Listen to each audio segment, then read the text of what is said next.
امریکہ کا ساتواں بحری بیڑا آنا تھا، نہیں آیا، پاکستان دو لخت ہو گیا۔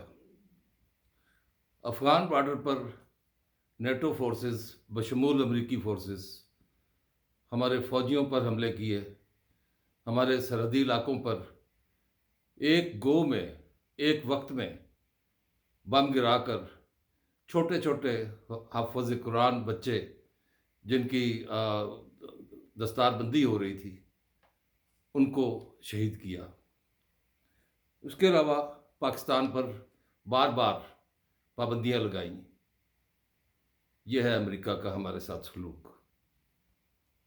غلام گردش میں حاضر ہے طاہر پرواز آپ کی خدمت میں، اور ہم کوئی غلام ہیں؟ Absolutely not.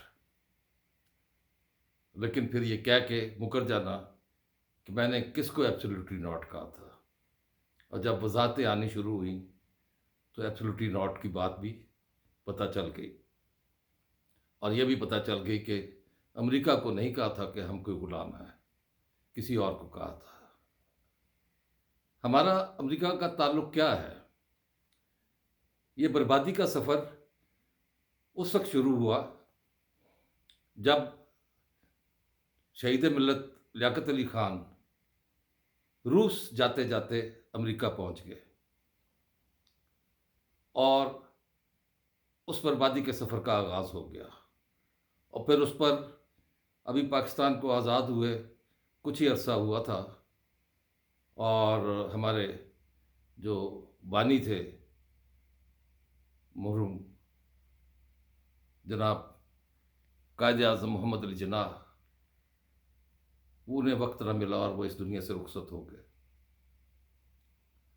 اور پھر اس کے بعد ہم نے دیکھا کہ کس طریقے سے فوجی مداخلت ہوئی، اور جنرل ایوب خان نے 10 سال تک بلا شرکت غیر اس ملک پر حکمرانی کی، اور اس میں پیار کی پینگیں امریکہ کے ساتھ بڑھائی۔ آج بھی ایک ڈاکومنٹری دکھائی جاتی ہے اور یہ بتایا جاتا ہے کہ پاکستان کا یہ دیکھے صدر جب امریکہ جاتا ہے تو اسے کیسے ریڈ کارپٹ ملتا ہے، حالانکہ وہ ڈکٹیٹر تھا۔ چلے، اب اس وقت صورتحال یہ ہے کہ ہمارے army chief general Asim Munir تشریف لے گئے ہیں امریکہ، لیکن ان کے امریکہ جانے سے پہلے کچھ ڈیولپمنٹ ہوئی تھی۔ وہ ڈیولپمنٹ میں آپ کو بتاتا چلوں۔ وہ ڈیولپمنٹ یہ ہوئی تھی کہ ایک بار بار کہا گیا جب انتخابات کی بات ہو رہی تھی کہ پاکستان میں موجود امریکی سفیر کبھی وزرائے اعلیٰ سے ملتا ہے، کبھی گورنروں سے ملتا ہے، اور کبھی چیف الیکشن کمشنر سے ملتا ہے، اور پھر اس کے بعد بالآخر وہ وزیر اعظم سے بھی ملتا ہے، اور اس میں فری اینڈ فیئر الیکشن کی بات کرتا ہے۔ پھر ایک خبر یہ بھی سننے میں آئی کہ اڈیالہ جیل میں اس سفیر نے کوئی ملاقات کی، اور اس کے بعد ہمیں اس وقت ہم جس حالت سے گزر رہے ہیں اس میں 2-3 ایسے کام ہیں جو ان منتخب حکومتوں کے کرنے کے تھے، لیکن وہ کبھی بھی منتخب حکومتیں نہ کریں گی، اگر اقتدار میں آ بھی جائیں تب بھی۔ ان میں پہلی چیز تھی 50 سال سے زیادہ عرصے سے یہاں موجود افغان مہاجرین کا واپس بھیجنا، اور پھر اس کے علاوہ ان میں جو غیر قانونی غیر ملکی کا چاہے کسی بھی ملک سے ہیں ان سب کو واپس بھیجنا۔ اور اس کے ساتھ ہی ایک اور چیز بھی تھی کہ سمگلنگ جو ایران سے ہو رہی تھی اور دوسرے بارڈر سے ہو رہی تھی اس کو روکنا، جس میں یہاں تک کہا گیا فوج کی طرف سے کہ اس میں اگر کوئی فوجی بھی ملوث ہے تو اس کو بھی چھوڑا نہیں جائے گا۔ ظاہر ہے فوج پر یا کسٹم والے ہوتے ہیں یا فوجی حکام ہوتے ہیں، تو اس کے بارے میں ڈیٹیل تو اخبارات میں یا باقی میڈیا پر آپ سنتے رہتے ہیں۔ اور پھر دہشت گردی کا خاتمہ، اور پھر بجلی چوری، پھر گیس چوری، یہ سارے کام اس نگران حکومت میں ہو رہے ہیں۔ اور پھر سرمایہ کاری لانا، اور سرمایہ کاری میں بھی ایک جو ادارہ بنا فیسیلیٹیشن سینٹر، اس میں آرمی چیف موجود ہیں. جہاں کہیں کوئی معاہدہ ہو رہا ہے کسی بھی ملک کے ساتھ، تو وزیر اعظم کے ساتھ ساتھ وہاں آرمی چیف بھی آپ کو نظر آتے ہیں. اس سے آپ کیا مطلب لیں گے؟ اس سے آپ یہی مطلب لیں گے کہ سنجیدگی سے کوششیں ہو رہی ہیں، اور جہاں جہاں یہ کام ہو رہا ہے باہر کے ملکوں کو ایک ضامن کی ضرورت ہے، اور وہ ضامن فوج کو سمجھتے ہیں.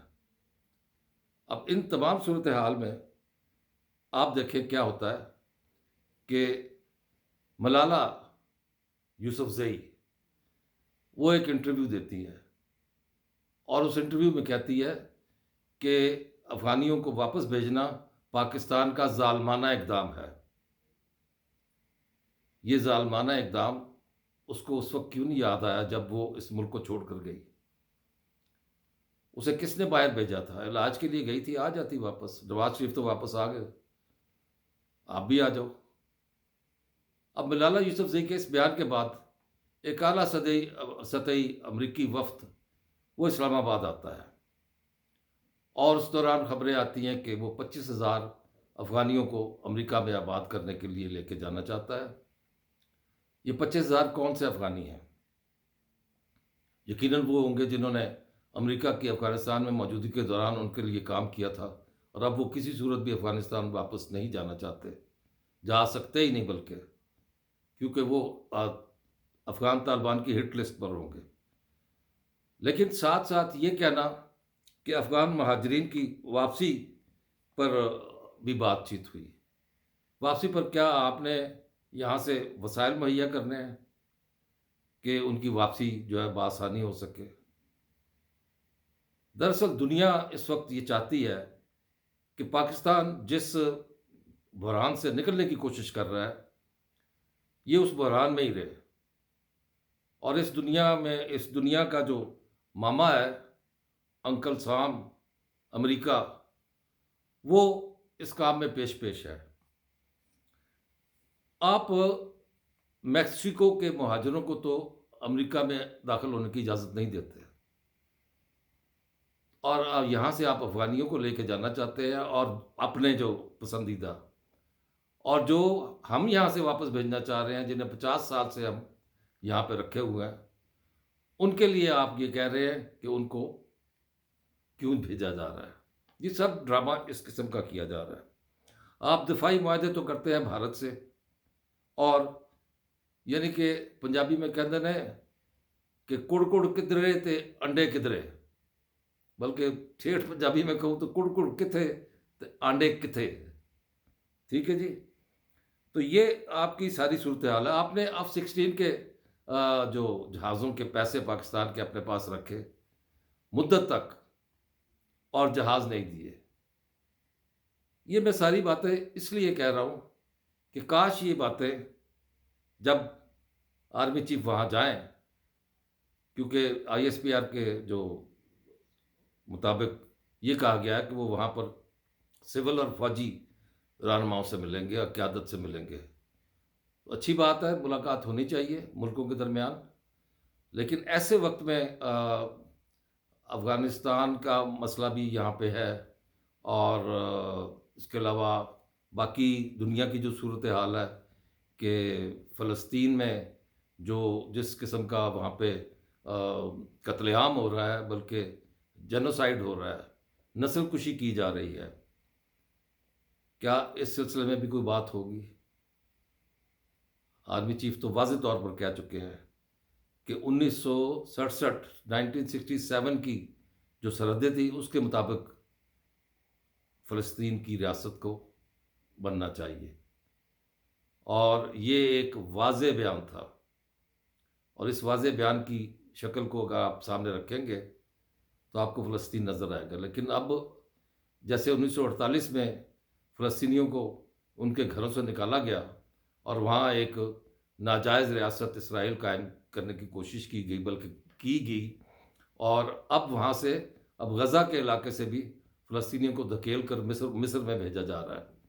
اور اس صورتحال میں ایک نکبہ 2 اس کو کہتے ہیں فلسطینی، کہ اب انہیں یہاں سے بے دخل کر کے مصر میں بھیجا جائے، اور مصر میں بھی سرائے سینا میں آباد کرنے کے لیے۔